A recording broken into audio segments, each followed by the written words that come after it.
Now, there have been mixed reactions to the ANC NEC's decision to refer Ace Magashule to the party's Integrity Committee. Joining me now for reaction on that, I'm joined by Dr. Snuki Zikalala.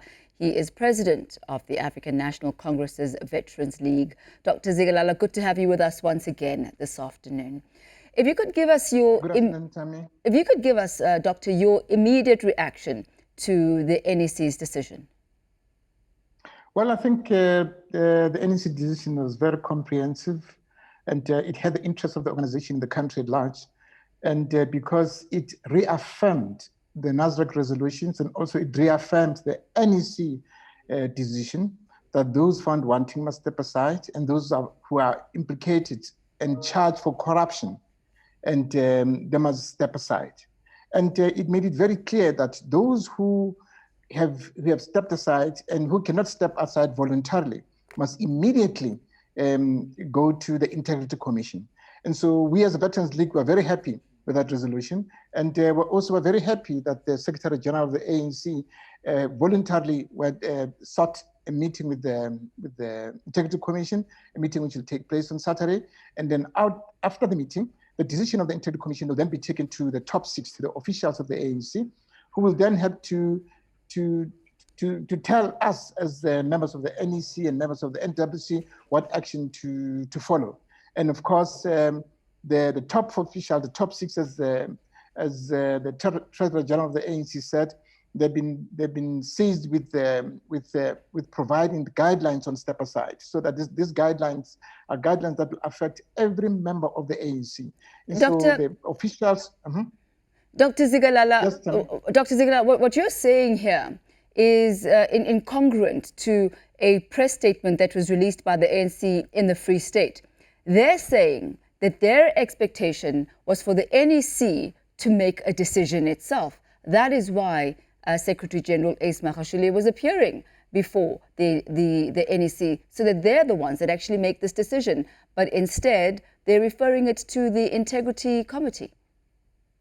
No, the NEC took a decision in September, in August, that those found wanting should step aside, and those who are charged for criminal offenses should step aside. And so the Secretary General of the ANC, rightfully so, has requested to meet with the Integrity Commission. After the meeting with the Integrity Commission will have to take a decision as well and say to the top 6 what should be done with the Secretary General. And so in the event, process, it's a.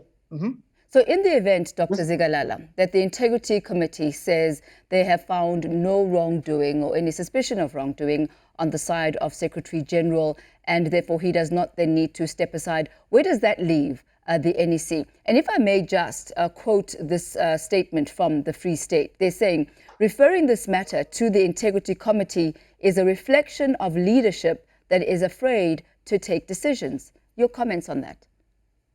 No, it's not that the leadership is afraid to take a decision. The decision has already been taken by the NEC, and also there's NASREC resolution.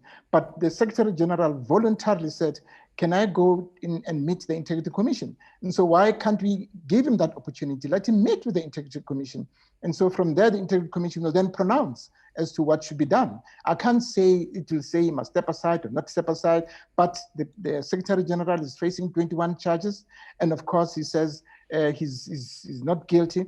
And so the Integrity Committee, let's wait and hear what the Integrity Committee is saying. Secondly, the top 6 officials have not yet finalized the guidelines for step aside.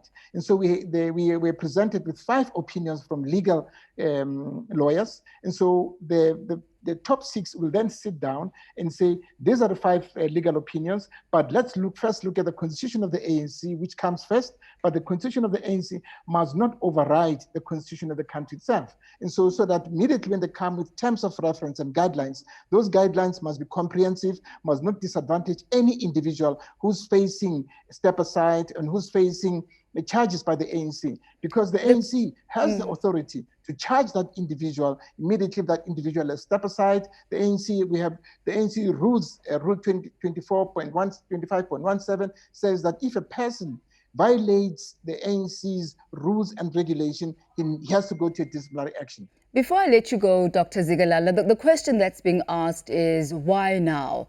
Why only now, when its Secretary General Ace Magashule, who is on the firing line, are issues of constitutionality being brought up, when there are others who've already fallen on their swords by the implementation of this particular regulation?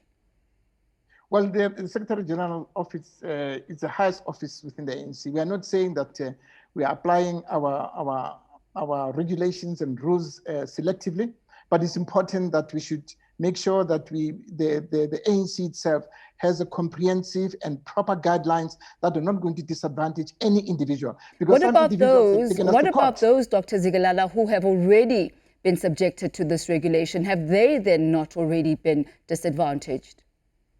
Well, they've not. Some have taken us to court. That is why it is felt that before everybody takes us to court for stepping down, let the top 6 commit and finish the guidelines.